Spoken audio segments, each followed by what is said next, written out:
les Congo appartient aux Congolais et aux vrais Congolais. Vous étiez très, très, très nombreux, je précise encore, vous m'avez demandé d'aller les chercher. Parce que vous l'aimez beaucoup, vous estimez que sa voix compte.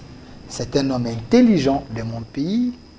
Il représente la nouvelle classe politique, la nouvelle énergie pour la gestion de la République démocratique du Congo et quelqu'un qui est la voix pour la jeunesse, qui donne l'espoir à la jeunesse. Il est là avec nous. Lui, il s'appelle Monsieur Jean-Thierry Moussenepo. Il est PCA du COBIL, membre de l'Union Sacrée.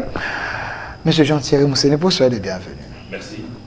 Toujours président de la Ligue des jeunes de CCI. Oh Maintenant, la CCI fait partie du regroupement Action pour l'État de droit, AE. Et c'est maintenant qu'il y a une restructuration qui est en cours à ce niveau-là. Vous savez qu'avec les élections de 2023, il y a eu énormément de changements en ce qui concerne les partis politiques parce qu'il fallait intégrer certains regroupements et c'est au nom de ces regroupements-là que nous sommes allés aux élections et que nous continuons maintenant à fonctionner. Et après cette vague qui a consisté à apporter certains de nos camarades au niveau de l'Assemblée nationale, mais aussi aux assemblées provinciales, il est maintenant temps qu'on puisse se restructurer par rapport à cette nouvelle donne des regroupements politiques. Est-ce que ce n'est pas parce que votre leader politique, votre mentor, M. Lambert Mende, il n'a plus le jus qu'il avait? Peut-être il faut maintenant chercher à tirer un peu les draps de l'autre pour se faire un peu la santé politique. Ce qui est vrai, c'est que l'établissement du seuil de recevabilité et du seuil électoral a eu à changer la configuration politique de notre pays. Depuis 2018 et maintenant en 2023, il y a eu énormément d'alliances qui se sont faites parce qu'il fallait atteindre le seuil d'abord d'éligibilité et le seuil électoral d'abord pour que vos listes puissent être acceptées, mais aussi avec ça, les seuils d'éligibilité. Par rapport à ça, il fallait faire des alliances. Ce n'est plus comme en 2006 ou en 2011, où il n'y avait pas la question des seuils. Et là, c'était encore plus facile en tant que parti politique d'évoluer seul. Mais maintenant, avec ce seuil, il est important de pouvoir se mettre ensemble. Ça n'a rien à voir avec une perte de poids politique ou quoi que ce soit. Quelqu'un m'a dit, il attend l'ouvrage des Jean-Thierry Moussenepo. Il estime que vous pouvez aussi écrire. C'est en chantier. Ah, c'est en chantier. Nous sommes en train de le faire. Ok. Monsieur Jean-Thierry Moussenepo, je précise que vous êtes, vous êtes l'espoir de la jeunesse. Oh non, pas à ce niveau-là. Quand j'ai annoncé que j'allais vous recevoir, la majorité des gens qui m'ont écrit, c'est plus des jeunes qui voient en vous un leadership. Mais avec vous, il y a deux thématiques aujourd'hui. La première thématique, les régimes Tshisekedi peut-il mettre fin aux antivaleurs? Ça, c'est une question. Deuxième question, Félix Tshisekedi, sa diplomatie est-elle fructueuse? On va en parler, mais avant cela, il y a des questions que vous devez quand même répondre. C'est les arriérés, les questions du public. Je vous regarde droit dans les yeux. Pourquoi vous enviez le poste du ministre de la Communication et porte-parole du gouvernement, M. Mouyaya? On dit que Jean-Thierry Moussenepo jure juste pour avoir ce poste. Non, ça c'est des gens qui sont en train de vouloir créer des polémiques inutiles, pas du tout. D'ailleurs, je suis de ceux qui pensent que mon frère et ami, Patrick, a fait un excellent travail et que dans la mesure du possible, on pourrait le reconduire. Je peux avoir la photo je ne suis pas demandeur à ce poste et je suis de ceux qui soutiennent l'action menée par le porte-parole du gouvernement. Il n'a pas démérité. Et donc, il ne faut pas seulement le changer parce qu'il faut changer. Et je pense et je suis convaincu qu'on peut le maintenir là. Et nous autres, nous allons toujours apporter notre appui comme on a toujours fait. Vous disiez qu'il faut maintenir M. Mouyaya. C'est peut-être parce que vous êtes un politique, vous ne voulez pas l'offenser. Mais une question directe, il y a certaines personnes qui pensent que... Il m'a été donné la responsabilité de conduire le conseil d'administration de COBIL. Okay. Je n'ai pas encore terminé mon travail. Je suis encore en train de mettre en place qui ont été initiés par le conseil d'administration pour permettre à cette entreprise répondez de l'État de monter. Donc, ne vous inquiétez pas là-dessus. Répondez à ma question, il ne faut pas Je vous rassure. Les questions du public. Non, je ne fuis pas. Les gens veulent savoir, Jean-Thierry Moussénipou, quelqu'un qui communique bien, mais les gens pensent que Nouyaya avait montré les limites par rapport au mandat passé avec ces histoires-là de briefings avec les ministres, qui a fait couler beaucoup d'encre salive. C'est lorsqu'il a appelé les chefs de l'État et il a livré les chefs de l'État aux gens sans qu'il y ait au préalable une bonne préparation. Pensez-vous que ces histoires de briefing, c'était pas bon? Moi, je pense que c'était une bonne idée parce que vous savez, des fois, il est important que l'on puisse reconnaître qu'on n'est pas expert en tout. Et au sein du gouvernement, il y a des matières qui sont déclinées selon chaque ministère. Et que lorsqu'il y a des ministères spécifiques qui rencontrent des problèmes, qu'il faille que ces ministères puissent communiquer, ce n'est pas interdit à ce qu'il y ait ce duo entre le porte-parole du gouvernement et ses ministères sectoriels. Il est censé maîtriser les dossiers. Bien sûr, c'est comme si il fouillait sa responsabilité, non, il fait parler les gens, il crée des polémiques inutilement. Non, ce n'est pas des polémiques. Livre des ministres auprès des journalistes. C'est la responsabilité de réservabilité qui consiste en ce sens que les ministres sont obligés de venir dire ce qu'ils font. Et maintenant, en ce qui concerne le chef de l'État, mais vous ne savez pas à qui vous avez affaire. Le chef de l'État est un orateur hors pair. Moi, je n'ai pas vu le chef de l'État être livré à quoi que ce soit. Encore que j'ai trouvé cela un très bon exercice parce qu'il était important que les gens puissent, et c'est toujours important, que les gens puissent avoir la possibilité de pouvoir écouter le président de la République.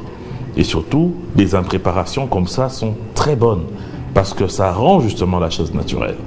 Et ça permet à ce que le public qui est constitué des journalistes... du professionnalisme, parce que dans quel sens? C'est quand même la première institution. Oh, vous savez, on ne peut pas l'amener dans les désordres organisés. Il n'y avait pas de désordre, il y avait des journalistes qui étaient libres de poser leurs questions et le chef de l'État qui répondait. Je n'ai pas vu de désordre là-dessus. Et moi, j'ai beaucoup apprécié l'exercice. C'était naturel. Bien sûr. Alors, M. Jean-Thierry, la dernière question pour payer les arriérés du public.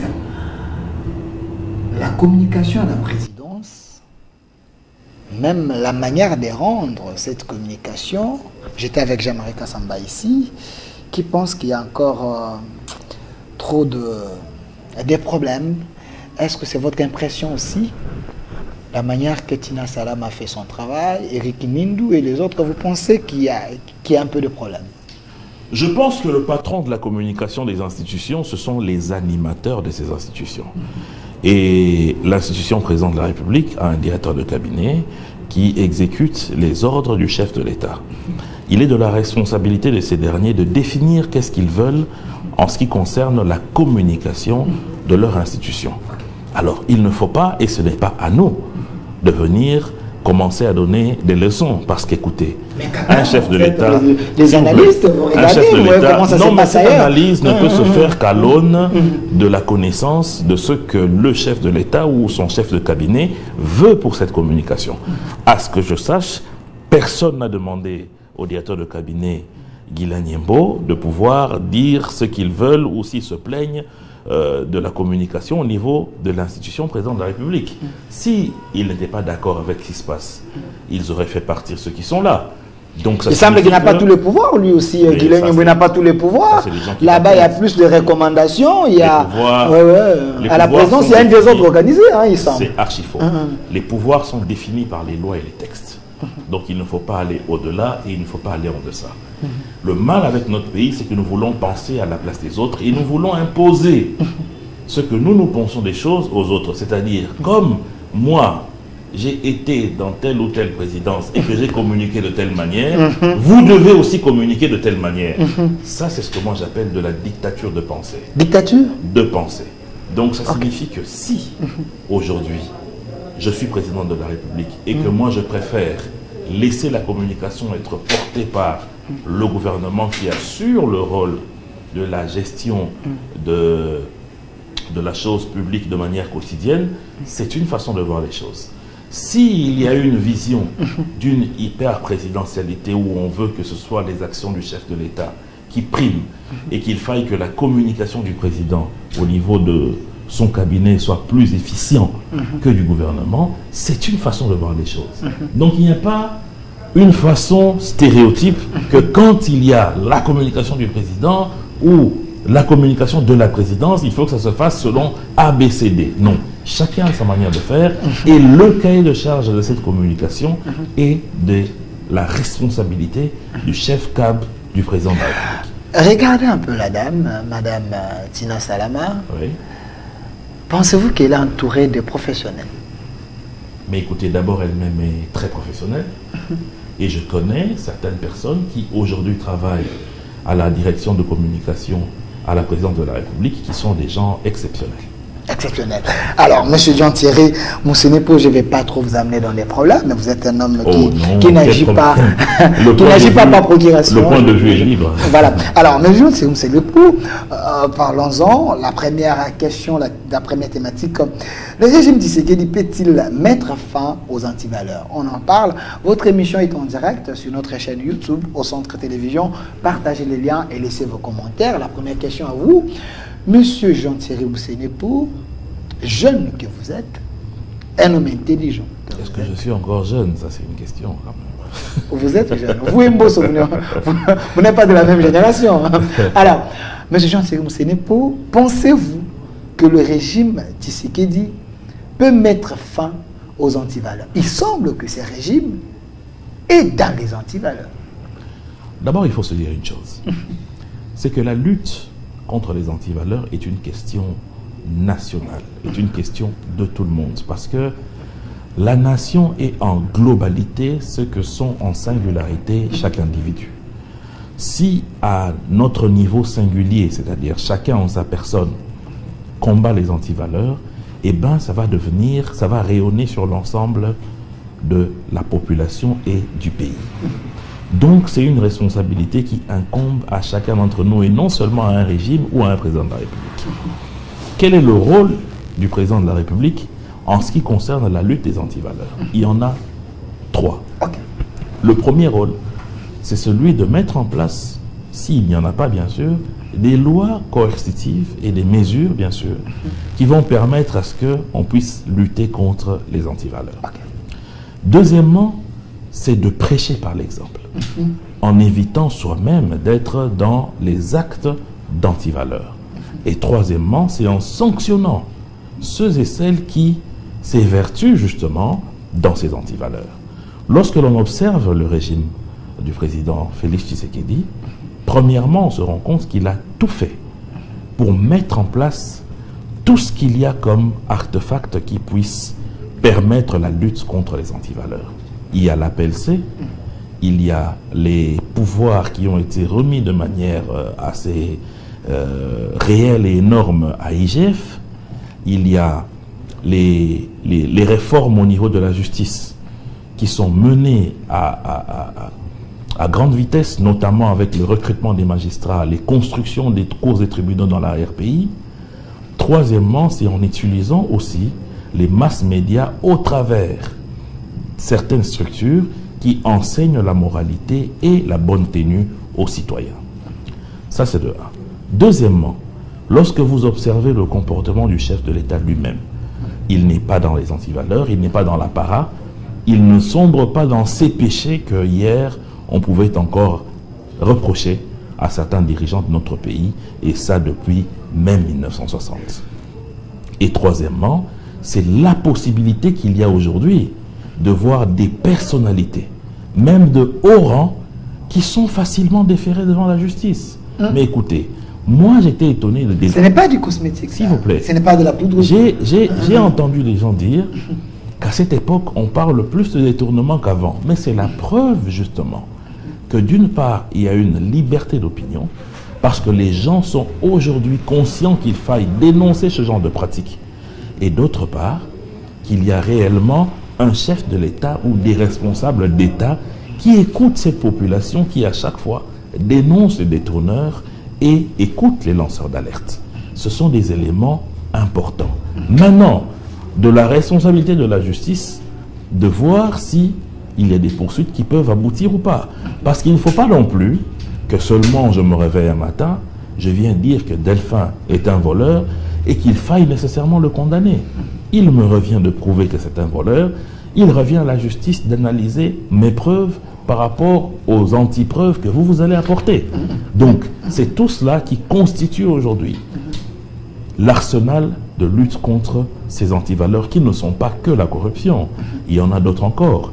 Nous avons aujourd'hui vu des musiciens être interpellés parce que dans leur tube, ils ont placé des mots qui... Vous parlez de l'interpellation de DJ, si c'est quoi là? Voilà. Une interpellation cosmétique, parce que si vous voyez des Kofi, vous voyez des JB, des Ouera, vous cherchez, vous trouverez ce qui est pire, mais parce que le gène est faible, vous voulez tout simplement faire croire aux gens que la justice fonctionne, ça aussi. Ça n'a rien à voir, vous savez, ce que vous dites est assez grave, parce que Ouera, JB ou Kofi. Si vous vérifiez, vous allez trouver des mots peut-être. Non, non, mais attendez, attendez, si vous-même vous avez des interprétations sur des allusions qu'un musicien fait, c'est votre responsabilité. Mais est-il que les antivaleurs sont aujourd'hui combattus, mais c'est une responsabilité de tout le monde. Voilà, c'est une responsabilité de tout le monde, mais les régimes Tshisekedi avec son gouvernement, vous êtes plus dans les cosmétiques, dans les spectacles désolants. Qu'est-ce qui vous fait dire ça? Oui, oui, dans les spectacles désolants. Quand vous voyez les régimes Tshisekedi, c'est un régime des fraudeurs, un régime des détourneurs, un régime d'amis, un régime des copains, selon les opposants. Je prends les cas. La CENI avait fait une liste de fraudeurs. Ces fraudeurs, on les retrouve dans l'Union sacrée. Attendez. Ils ont aussi postulé comme sénateurs. Attendez. D'abord, il faut noter que c'est sous le régime de Félix Tshisekedi que pour la première fois, nous avons une inspection générale des finances qui fait une patrouille financière comme il se doit. Déjà. Et aujourd'hui, ça a permis, entre autres, de casser beaucoup de coulage des recettes publiques qu'on a enregistrées dans ce pays. Deuxièmement, c'est sous le régime de Félix Tshisekedi que l'on voit pour la première fois des proches d'un président de la République être déférés devant la justice comme nous tous les simples citoyens. Troisièmement, c'est sous le régime de Félix Tshisekedi que l'on voit pour la première fois un président de la République qui ouvertement dénonce les maux qui rongent notre société. Et c'est encore une fois sous ce régime que vous et moi, nous avons la possibilité d'interpeller les voleurs à quelle que soit leur position hiérarchique dans la société d'aujourd'hui. Hier, ce n'était pas possible. Hier, qui es-tu pour essayer de citer un directeur de cabinet de président de la République, citer un conseil spécial, citer un ministre, membre du gouvernement, le traiter de détourneur, et qu'on t'écoute, toi, et qu'on puisse envoyer les dossiers de ces personnes devant la justice. Mais c'était le cas, avec le Zolobambi, monsieur Jean-Thierry. Non, mais rappelez-vous... Il ne faut pas être daltonien. S'il vous plaît, citez-moi des cas. Oui, monsieur. Soyez précis. Monsieur le Zolobambi avait quand même cité... Soyez précis. Je ne parle pas de citer. Allez à emmener des personnalités jusque devant la justice. Kabila avait parlé de tolérance zéro, il y avait quand même des gens qui avaient fait la prison. Mais qui? Citez-moi des cas emblématiques. Vous pensez que ça n'existe pas? Citez-moi des cas, mon cher ami, emblématiques. Laissez-nous les noms sur notre chaîne YouTube. C'est pour vous dire qu'il y a une avancée. Mais maintenant, il ne faut pas penser que ce n'est que de la responsabilité du chef de l'État. C'est une responsabilité de nous tous, citoyens, magistrats, policiers, de prendre le relais de cette volonté du chef de l'État et d'en faire une volonté nationale. Parce que justement, ce n'est pas le chef de l'État qui nous envoie, nous, populations, d'applaudir ces personnalités qui, nous le savons, sont des détourneurs, mais qu'on appelle présos dans nos quartiers. Lorsque vous êtes nommé à une fonction et que vos cousins, vos amis et vos frères viennent festoyer avec vous et ils vous disent « Oh, tourne Nabiso », vous pensez qu'ils le disent pourquoi? Parce qu'ils sont contents de votre élévation ou parce qu'ils sont en train de calculer les dividendes qui ne viendront pas forcément de votre salaire, mais ils vont peut-être vous conseiller de grappiller un peu sur les comptes de l'État. Voilà ce qui est une responsabilité d'abord de tous les citoyens à ce niveau-là. Vous dites que c'est la responsabilité de tous les citoyens, mais les chefs lui-même doivent montrer l'exemple. J'ai l'impression que les chefs, des fois, il n'est pas clair avec mais je peux vous mettre en défi, Delphin. Nous avons, le président Félix Tshisekedi a déjà fait 5 ans à la tête de ce pays. Est-ce qu'il y a un immeuble Félix Tshisekedi ici? Il y a des châteaux en Versailles? Non, je n'entre pas dans ça. Voilà. Est-ce que vous entendez ces lanceurs d'alerte internationaux qui citent la plupart des présidents africains citer Félix Tshisekedi dans l'enrichissement illicite? Vous voulez dire quoi? Que Kabila s'est enrichi illicitement? Non, mais est-ce que j'ai cité le nom de quelqu'un? Non, j'ai dit, je vous renvoie. Non, non, vous parlez d'un président. On peut comparer que Tshisekedi et son prédécesseur. Plusieurs aussi en Afrique. Oui. C'est pour vous dire que il ne faut pas aujourd'hui citer le président Tshisekedi comme étant celui qui ne donne pas l'exemple. S'il vous plaît. Les opposants pensent que lui-même encourage mais les gens qui sont dans les antivaleurs. Je prends le dernier exemple. Quand il y a un opposant qui m'a dit, Delphin, si Tshisekedi se battait pour mettre à côté les antivaleurs, il n'allait pas faire confiance à Vital Kamerhe. Parce que Vital Kamerhe, la société ne l'a pas encore blanchi. Vital Kamerhe, quand il est aux côtés du chef, il salit même l'image de votre chef. Je parle d'un opposant. Récemment, on a vu en France ici, les gens chantaient, le président était là, le couple présidentiel était là, Kamerhe est voleur, ainsi de suite. Est-ce cela n'est pas mauvais pour son image? Justement, il faudrait finalement qu'on puisse s'émanciper dans notre nation. On évite de ne peindre quelqu'un que selon la clameur publique. Vous savez, monsieur Delphin, quoi qu'il arrive, même si aujourd'hui, moi, je devrais vous traiter de voleur, il n'y a que le juge qui peut définitivement vous déclarer voleur ou pas. Parce qu'il est le seul à qui la Constitution et les lois de la République ont donné les moyens de confirmer ou d'infirmer ce que je suis en train de dire. Donc, lorsque l'on peut traiter l'honorable Vital Kamerhe de voleur, il faudrait que ce soit sur base des preuves. Et pourtant, l'instance qui devrait confirmer ou infirmer cela, c'est la justice. Et la justice a dit qu'il n'était pas du tout détourneur de ces fonds pour lesquels on l'a accusé. Mais une justice qui est aussi malade. Mais, une justice qui est aussi malade. Oui. Donc, certains Congolais peuvent aussi douter de certaines décisions de la justice. Mais attendez, est-ce que si Delphin a du paludisme, il est malade, donc ça signifie qu'il est mort? Vous voulez dire quoi? Ça signifie que vous ne pouvez pas agir. Ça signifie que c'est vrai, notre justice a des problèmes, c'est une maladie, mais elle n'est pas morte, elle n'est pas inexistante, elle est opérationnelle. Puisque si aujourd'hui je me mets à vous rouer des coups ici, vous allez aller porter plainte contre moi.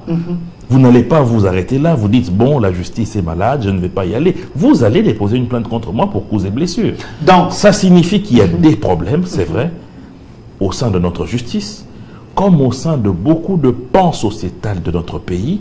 Oui, on le reconnaît, c'est comme ça que nous faisons des efforts pour changer les choses, mais ça ne signifie pas qu'elle est inexistante, cette justice. Est-ce la présence de M. Vital Kamerhe, la photo de M. Vital Kamerhe, sa présence aux côtés du chef, cette présence n'est pas nuisible pour l'image du chef? Soyez clair. Mais en quoi cette présence serait nuisible puisque la justice dit que M. Vital Kamerhe est innocent? Donc, si demain, nous sommes décidés à écarter tout le monde autour du président, tout ce que nous pouvons faire, c'est dès que le président est quelqu'un, nous crions « voleur, voleur !» On l'écarte, un autre vient « voleur, voleur !» On l'écarte. Finalement, le président ne travaillerait avec personne. Est-ce que M. Vital Kamerhe est sincère? Mais il y a certaines personnes qui pensent que c'est un caméléon. Mais à tout moment, il peut changer. Justement, il n'inspire pas confiance. Justement, qui a un sincéromètre ici pour commencer à tester les gens et connaître leur niveau de sincérité? La sincérité n'est qu'une présomption et on ne peut l'établir que sur base du comportement d'un individu.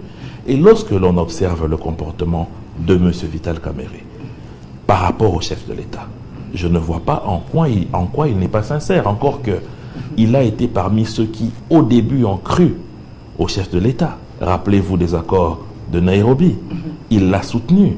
Et même dans les moments les plus sombres de sa vie, où une grande partie de la République a pointé du doigt sur lui, il est resté fidèle au chef de l'État, jusqu'à ce qu'il soit lavé par la justice.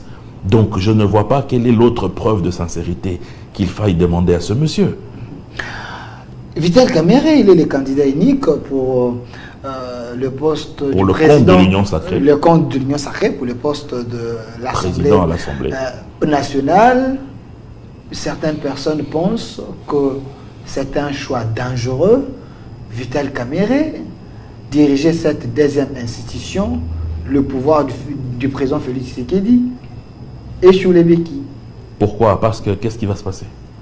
Il semble que l'homme a les ambitions présidentielles en 2028. C'est un mandat de réforme. Peut-être Tshisekedi peut rester, peut briguer un autre mandat si on change la constitution. D'abord, il faut savoir que l'Assemblée nationale est une émanation du peuple. Et qu'à ce niveau-là, il y a des députés. Et que le mode opératoire, c'est le vote. Le président de l'Assemblée n'a pas 2 voix ou 1000 voix plus que les autres députés. Il peut influencer les députés. Comment? Puisque les débats sont ouverts.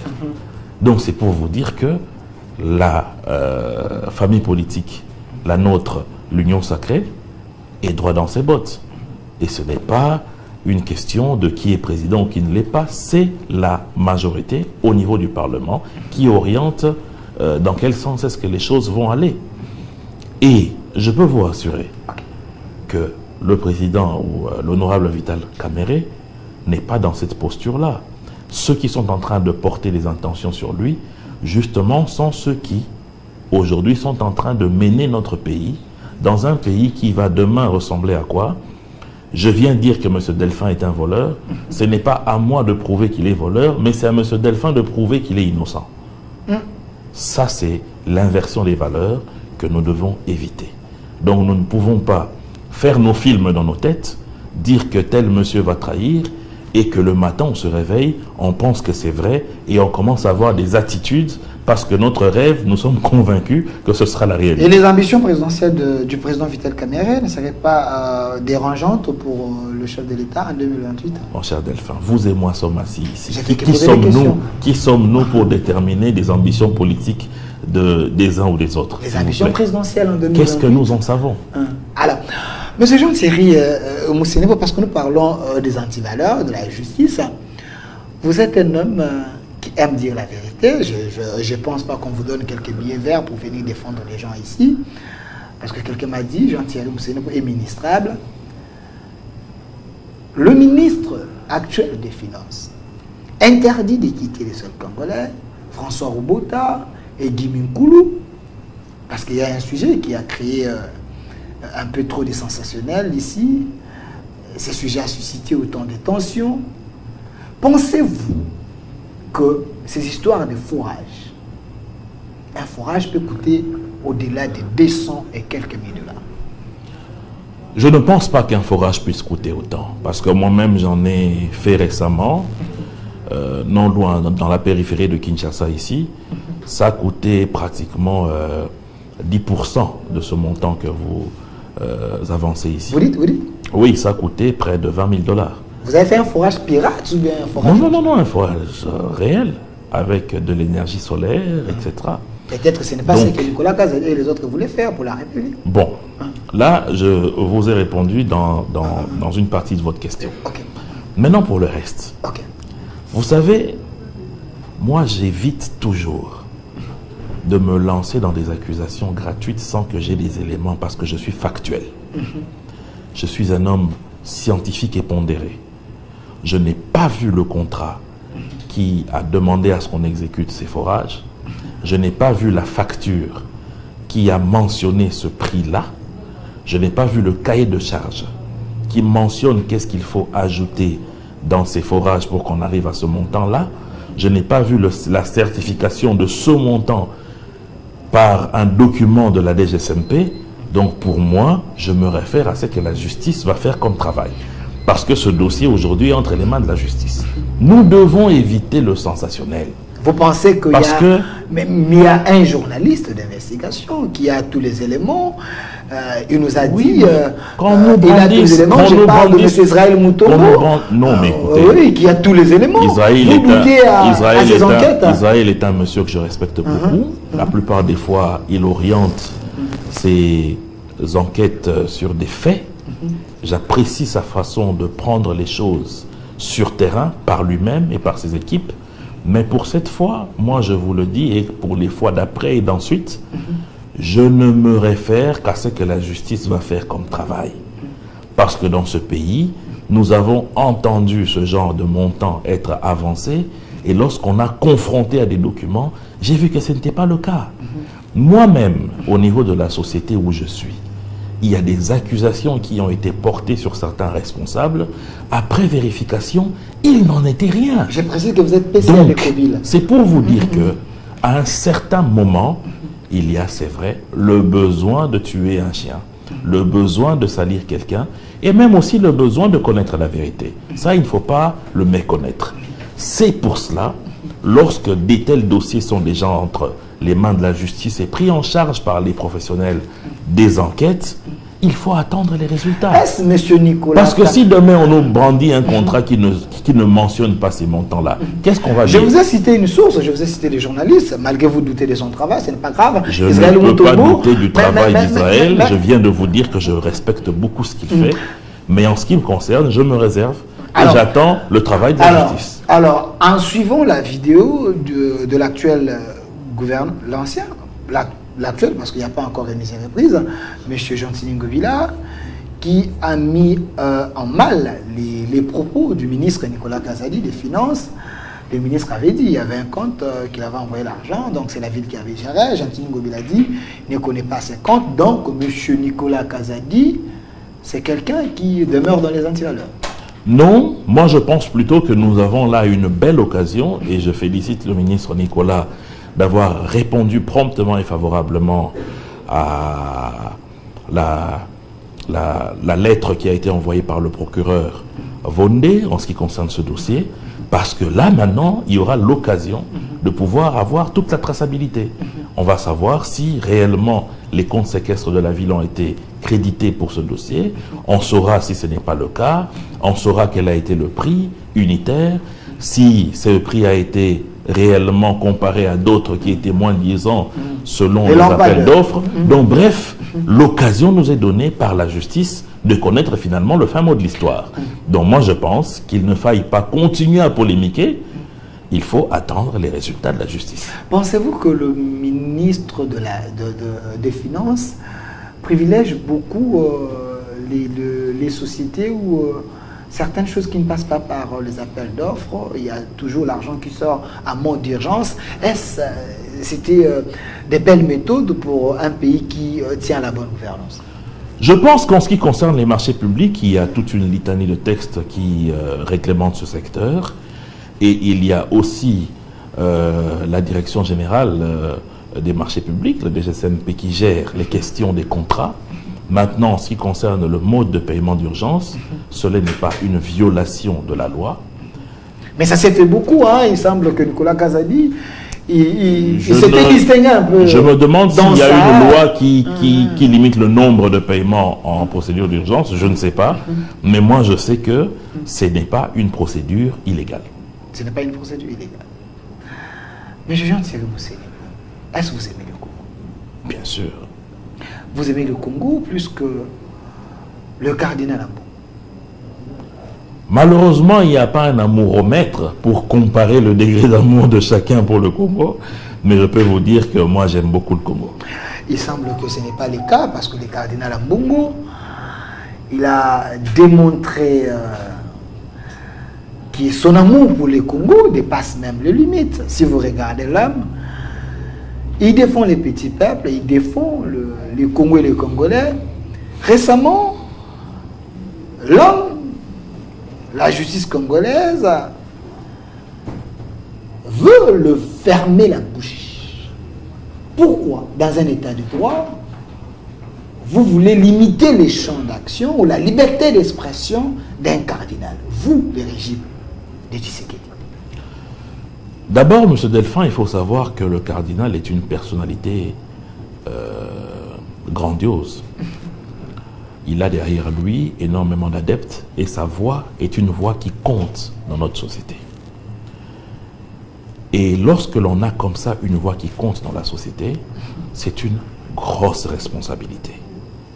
Parce que cette voix, vous pouvez l'utiliser, comme vous venez de le dire, pour les faibles, vous pouvez l'utiliser pour les pauvres, vous pouvez l'utiliser pour les opprimés.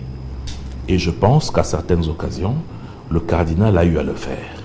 Il a utilisé cette voix pour les pauvres, pour les opprimés et pour les personnes démunies. Mais vous savez, dans la société également, cela est une question de responsabilité lorsqu'on a certaines fonctions.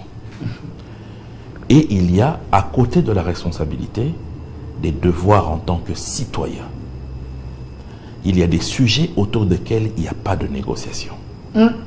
C'est des sujets qui touchent l'intégrité nationale, la sécurité intérieure d'un pays, il n'y a pas de négociation là-dessus.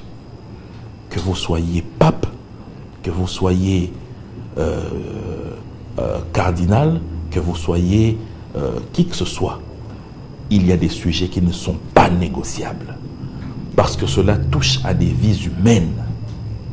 Et aujourd'hui, nous avons constaté que depuis 1996, il y a un individu qui se donne le luxe de déstabiliser notre pays. Vous dites Il y a un individu qui s'appelle Paul Kagame qui se donne le luxe de déstabiliser notre pays. Dans cet élan de déstabilisation, il tue, il viole, il vole. Et quel est l'argument qu'il utilise? C'est que le Congo a des FDLR qu'ils entretiennent. Faux. Faux. Et je vais vous expliquer pourquoi. Okay.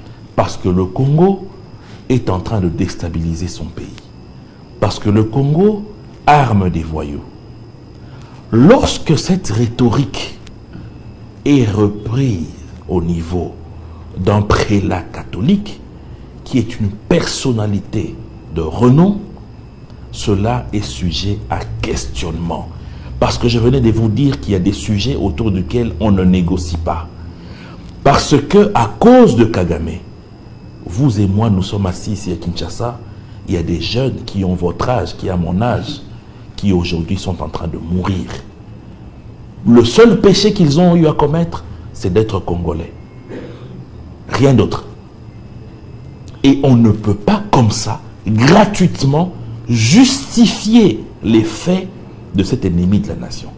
Quel que soit que vous soyez une personne qui ait apporté au Congo des médailles d'or, que vous ayez réussi à détourner le fleuve Congo, vous n'avez pas le droit de donner des béquilles à la personne qui endeuille votre peuple. C'est inacceptable. C'est inadmissible. Et pour ça, qui que vous soyez, vous devez être interpellé. Il n'y a pas d'individu au-dessus de la justice. Même au Vatican, sous Benoît XVI, lorsqu'il y a eu le camerlingue du pape, qui se retrouvait dans des malversations financières, en ce qui concerne la Banque du Vatican. Vous savez qui est le camerlingue? C'est la personne qui, lorsque le pape meurt, enlève l'anneau papal pour le briser. C'est lui qui annonce aux cardinaux. C'est lui qui organise le vote du prochain pape. Il a été interpellé. Mais pourquoi en Italie c'est fait? Ici on trouve comme si c'était un péché. Nous sommes tous en dessous de la loi. Mais Kabila ne l'a jamais fait. Mais attendez. Mais pourquoi vous attendez. osez toucher un homme sacré comme ça? Mais attendez. Le sacré est aussi une question de responsabilité. Donc, lorsque la justice interpelle, ce n'est pas pour tourmenter quelqu'un. Peut-être que le cardinal a des informations, selon qu'il y a des généraux qui arment les FDLR. Peut-être qu'il a des informations, qu'il y a des voyous qui ont été armés. Quel est le problème si la justice récupère ces informations-là? Mais j'ai suivi que la justice congolaise n'a pas le pouvoir d'interpeller un cardinal comme ça, à son statut. Mais vous avez suivi... Ne permet pas notre justice. Vous avez suivi le communiqué de la Cinco. La Cinco n'a pas dit non. Au contraire, ils disent qu'ils sont prêts à collaborer avec la justice congolaise. Mais pourquoi les gens s'agitent? Collaborer, mais pas livrer les pourquoi vous parlez de livrer? Oui, mais...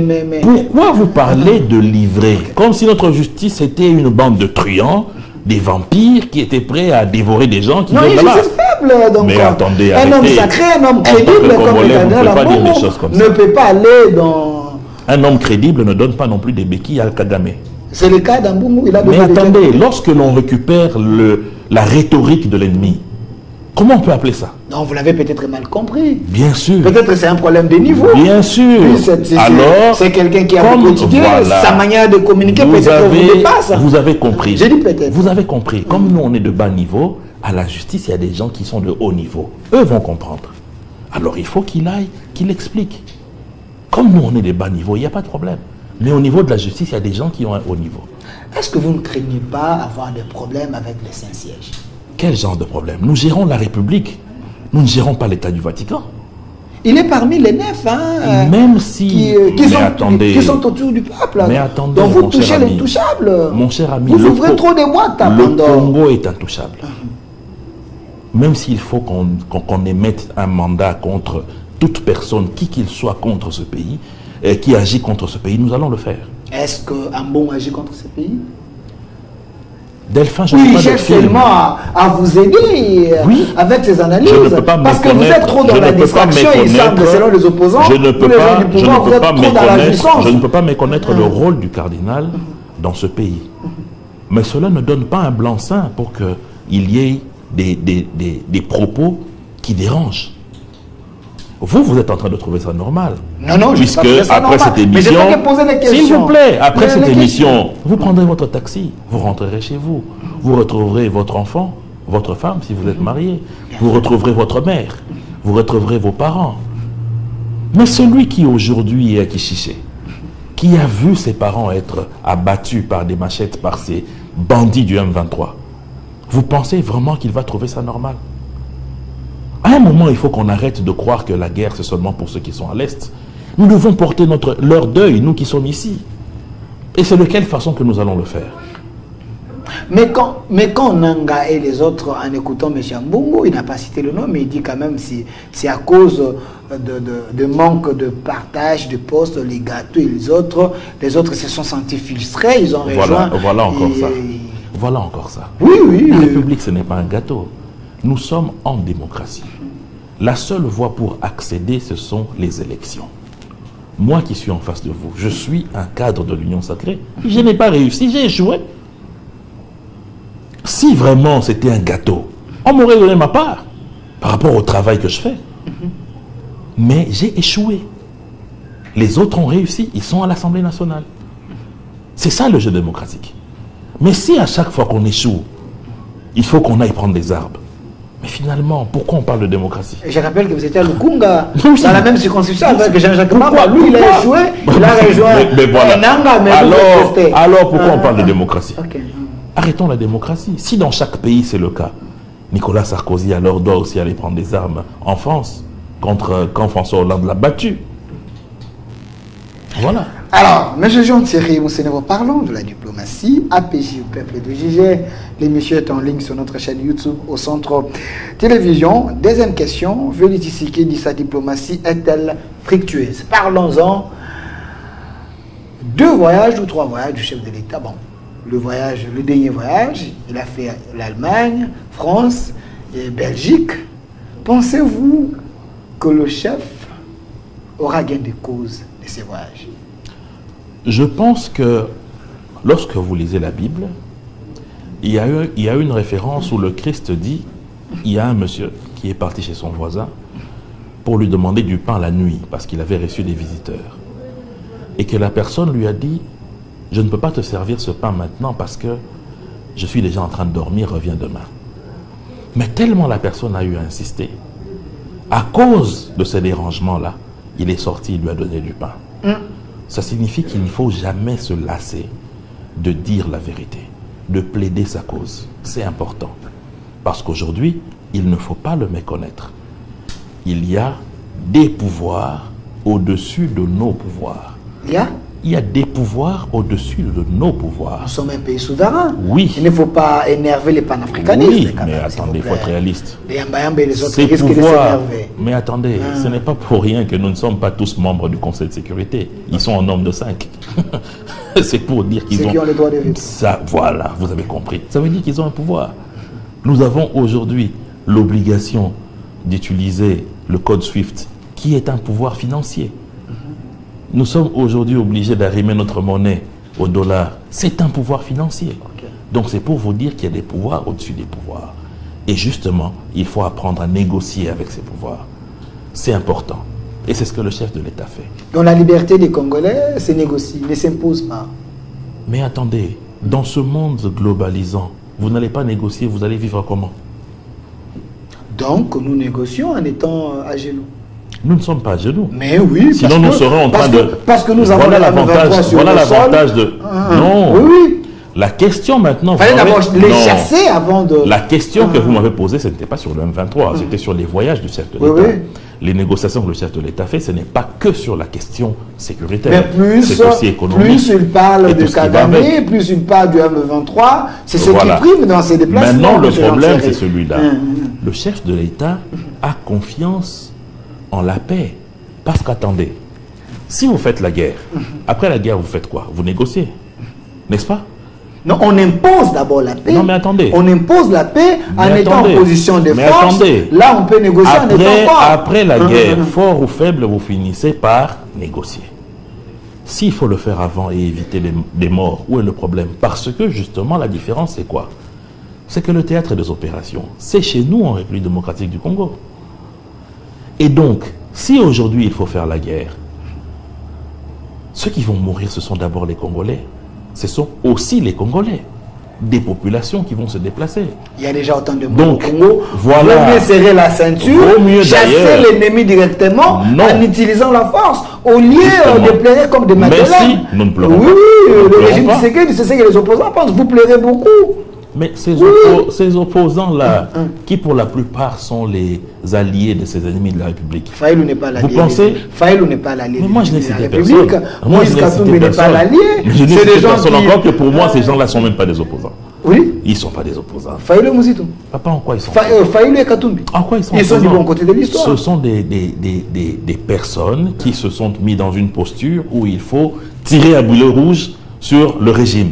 Donc les gens qui voient clair pour un la proposition et la contre-proposition n'existent pas, l'analyse critique n'existe pas, c'est la diatribe, c'est l'insulte, c'est l'opprobre. Ça, ce n'est pas l'opposition. Il ne faut pas dire ça, mais ces gens, voilà. c'est les Maintenant, revenons à votre question. Si je prends un opposant détail, quelqu'un qui réfléchit, mais c'est Sanga, vous pensez que lui ne met pas les idées en place?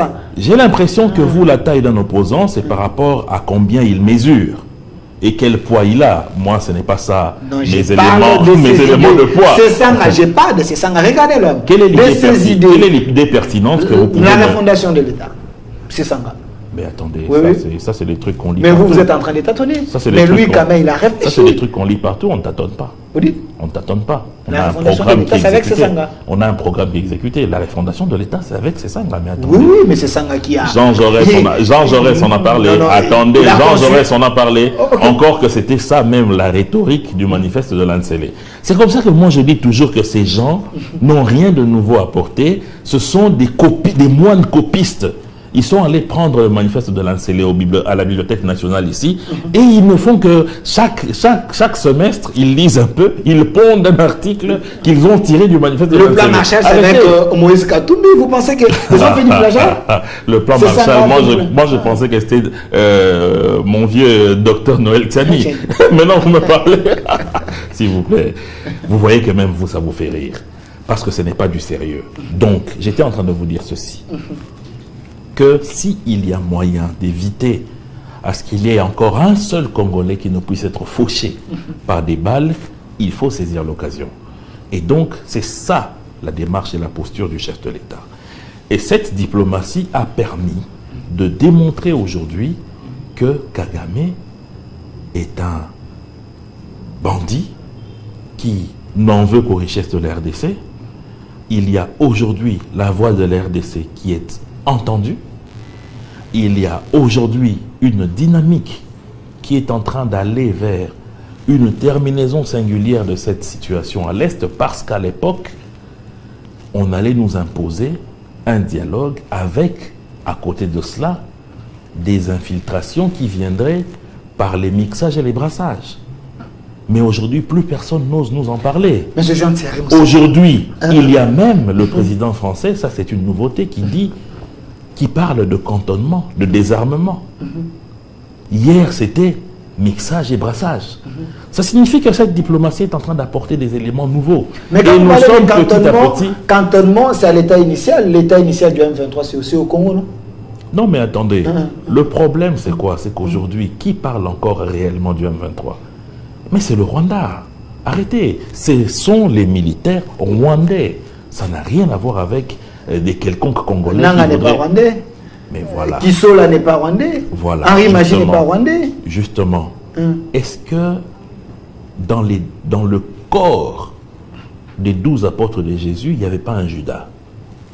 Donc il ne faut pas aujourd'hui parler de la mission du Christ à l'aune de la trahison de Judas. Donc Nanga qui sont les autres, c'est des Judas. Mais ils partagent le même ADN. Parce que ce n'est pas normal qu'aujourd'hui, qu'ils puissent donner une raison à M. Paul Kagame en nationalisant cette agression rwandaise. Parce qu'avec la diplomatie agissante du chef de l'État, Kagame était mis à nu. Il lui fallait nationaliser l'affaire. Et il a recruté des personnalités que vous venez de citer pour permettre à ce que demain, il puisse justifier que ce n'est pas moi. Ce sont des Congolais qui se battent entre eux. Alors, voilà les traîtres de la République. Alors, M. Jean, voilà des Judas. M. Jean Sénépo, je vous affronte en vous regardant bien dans les yeux. J'ai l'impression que c'est ce que vous faites depuis le début de l'émission. M. Jean Thierry, à quand la paix à l'Est? Parce que j'ai l'impression, c'est comme si vous voulez que la communauté internationale puisse venir faire la guerre en RDC du moment que nous avons plus de 160 000 hommes, l'effectif actuel. Le Rwanda, c'est un petit pays avec une armée de peu d'hommes. Est-ce qu'on ne peut pas aller faire la guerre directement? Justement, la question que vous posez, elle est bonne. Pourquoi la communauté internationale? Mais cette souffrance que nous avons aujourd'hui, elle vient de 1994. Qui en est responsable? La communauté internationale. Cette communauté internationale n'a-t-elle pas décidé qu'il y ait une mission des Nations Unies pour aider la RDC à en finir avec l'insécurité à l'Est? N'est-ce pas le secrétaire général des Nations Unies qui a dit qu'aujourd'hui, les M23 étaient plus armés que la MONUSCO? De quoi vous êtes en train de parler? Vous êtes Congolais, vous connaissez l'histoire. Lorsque le secrétaire général de l'ONU dit que ces M23 venaient de quelque part, leurs armes venaient de quelque part, lorsque vous voyez ces terroristes utiliser des missiles sol-air de fabrication récente, vous allez expliquer ça par quoi? Il y a des usines de fabrication de missiles sol-air et de RPG avec détection thermique dans l'est de la RDC. Il y a des fournisseurs. Ces minerais qui sortent de la RDC, ils ont un chemin qui est connu. Cette traçabilité-là, c'est aujourd'hui démontré. Cette traçabilité a permis que l'on sache exactement où vont ces minerais. Donc ça signifie qu'il y a une responsabilité de la communauté internationale.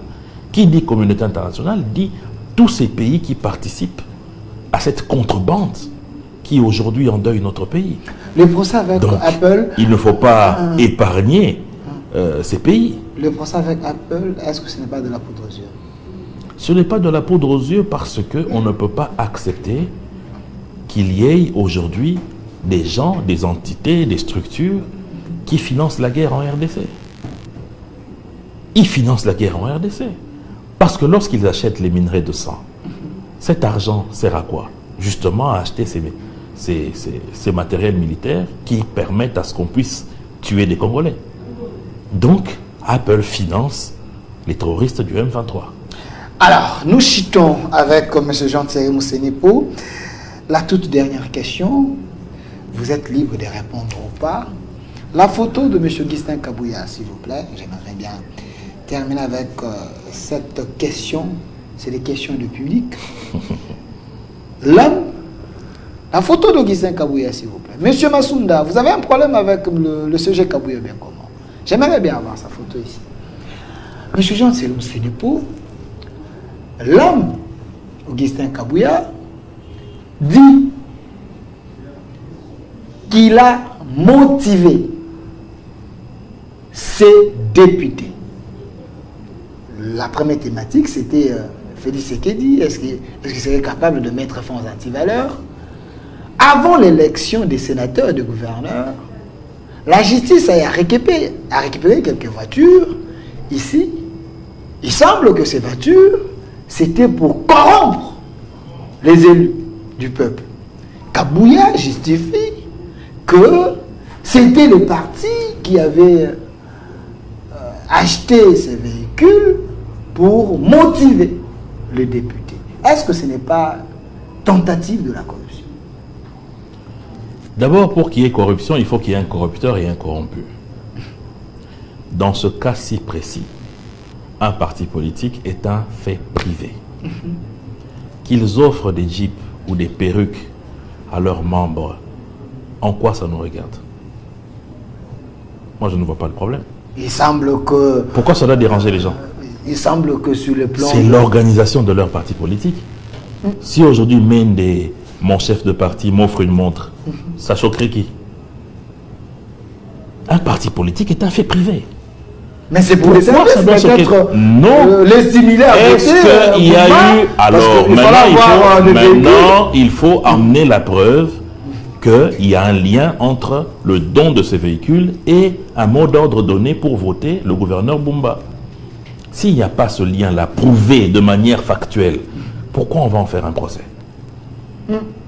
L'ANC, en Afrique du Sud, a donné à ses vétérans des maisons à Soweto.